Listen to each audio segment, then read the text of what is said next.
Tu as 10 000 € de côté et tu te demandes ce que tu pourras en faire. Tu pourras peut-être les laisser dormir sur un livret A à 2,4% et dans 10 ans, tu auras gagné 2 700 €. Ok, bravo, c'est pas mal. Ou tu pourrais les investir intelligemment et dans 10 ans, ces 10 000 € pourraient devenir 50 000, 70 000, voire même 100 000 € ou beaucoup plus, selon ce que tu as choisi. Dans cette vidéo, je vais te présenter 5 méthodes pour investir 10 000 €, de la plus basique à la plus puissante. Je vais être honnête sur chacune de ces méthodes, avec les avantages et les limites, et surtout ce qu'elles te rapportent vraiment. Et je te préviens, la dernière méthode, c'est celle que personne ne t'explique correctement, et c'est aussi celle qui m'a permis de construire plus d'1 million € de patrimoine en partant de presque rien et en seulement 2 ans. La méthode la plus basique, c'est l'assurance vie en fonds euros. Le principe, c'est que tu places ton argent, c'est garanti en capital et tu touches un rendement chaque année de l'ordre d'environ 3%. C'est simple, c'est sécurisé, tu n'as pas de prise de tête. Le problème, c'est que ce rendement, en 2024, les meilleurs fonds euros tournaient aux alentours de 3 à 4%. La moyenne est plutôt en règle générale autour des 2,5%. Donc concrètement, si tu places 10 000 € à 3% pendant 10 ans, ça va te donner environ 13 400 €. Tu as gagné 3 400 € en 10 ans. Après inflation, tu as à peine maintenu ton pouvoir d'achat finalement. C'est pas dynamique du tout, c'est pas un outil pour s'enrichir, c'est simplement un outil pour ne pas perdre d'argent. Et ça, c'est très différent. L'assurance vie en fonds euros, c'est bien pour sécuriser une partie de ton épargne que tu veux par exemple utiliser pour un prochain projet. Mais si tu veux construire du patrimoine rapidement, ça suffit clairement pas. La deuxième méthode, c'est le stock picking. Tu vas acheter des actions individuelles en bourse. Tu vas les choisir par toi-même. Tu vas choisir les entreprises dans lesquelles tu investis. Donc, sur le papier, forcément, c'est séduisant. Tu te dis, je vais peut-être réussir à trouver le prochain Apple, le prochain Amazon. Je vais faire x10, mais la réalité, c'est que c'est extrêmement difficile. Même les professionnels dans ce domaine se plantent. Les études montrent que sur 15 ans, plus de 92% des garants de fonds font moins bien que le marché. Et toi, avec tes 10 000 € et ton temps libre limité, tu penses réellement que tu peux faire mieux? Non, le stock picking, c'est quelque chose qui n'est pas prédictible, c'est chronophage, il faut suivre les résultats des entreprises, il faut savoir les analyser, analyser les bilans, analyser la structure de l'entreprise, la gestion, comprendre les secteurs dans lesquels tu investis. Et même en faisant tout ça, tu n'as aucune garantie.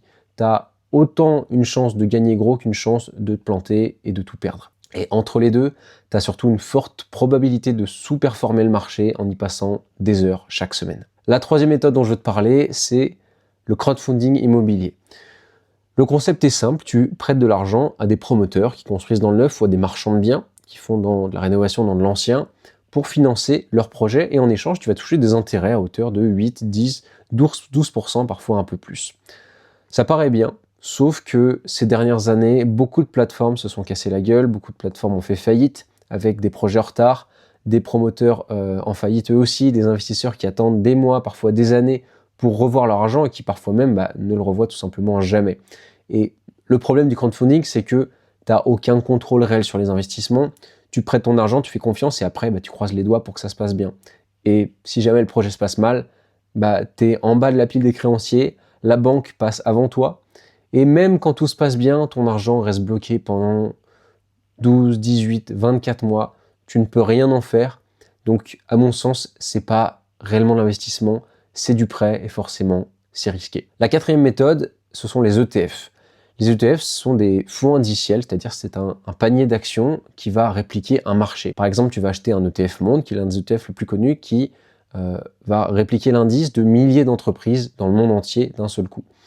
C'est la méthode que je recommanderais pour se lancer en bourse. Attention, je ne suis pas conseiller financier, mais en tout cas, c'est pas du stock picking, c'est pas de la gestion active. Tu mets ton argent, tu laisses faire, et historiquement, le marché a fait entre 7 et 10% par an sur le long terme. 10 000 € placés à 8% pendant 10 ans, comme on le disait, ça donne environ 21 500 €. Donc tu as plus que doublé ton capital. C'est bien, mais il y a un problème dont tout le monde parle comme si c'était magique, les intérêts composés. Les intérêts composés, oui, c'est une chose très puissante, mais il faut bien comprendre que c'est puissant sur 30, 40, 50 ans, c'est pas puissant sur 10 ans. Pour que tes 10 000 € deviennent 1 million d'euros avec un ETF à 8% par an, il te faut attendre 60 ans. Et je pense que tu n'as clairement pas 60 ans devant toi, tu as le temps de voir venir. Les ETF, c'est excellent, j'en ai personnellement, c'est un outil pour faire fructifier son capital, le capital que tu as déjà, mais ça n'est pas un outil pour créer du capital rapidement. Enfin, la cinquième méthode, l'immobilier. Et c'est là que tout change parce que avec l'immobilier, tu n'investis pas 10 000 euros. Tu utilises 10 000 euros que tu as pour pouvoir emprunter de l'argent. Emprunter par exemple 200 000 euros qui est la moyenne d'un premier investissement en France. Tout ça grâce à l'effet de levier bancaire. Grâce à ces 10 000 euros, tu vas pouvoir soit les mettre en apport, soit les présenter comme apport pour pouvoir appuyer ton dossier bancaire et toujours pouvoir faire un emprunt à 100 voire 110%, c'est-à-dire ne pas avoir à mettre d'apport du tout. Donc ces 10 000 euros vont être là en argent vitrine pour ton investissement. Mais admettons que tu mettes 10 000 euros, que tu les investisses, la banque va mettre 190 000 en face et c'est le locataire qui va rembourser. Donc si on fait le calcul, tu achètes un bien à 200 000 euros, tu apportes 10 000 euros, pendant 10 ans, le locataire rembourse le crédit et au bout de 10 ans, tu auras amorti environ 80 000 euros de capital qui te fera donc 80 000 euros de patrimoine net. Avec 10 000 euros de départ, sans compter la plus-value latente sur ton bien, sans compter le cash flow que tu auras dégagé durant toute la durée de détention. Tu vois la différence? En ETF, les 10 000 euros vont devenir 21 500 euros en 10 ans. En immobilier, vont devenir 70 000 euros, 80 000 euros, 100 000 euros, voire plus. Et c'est exactement pour cette raison que je fais de l'immobilier.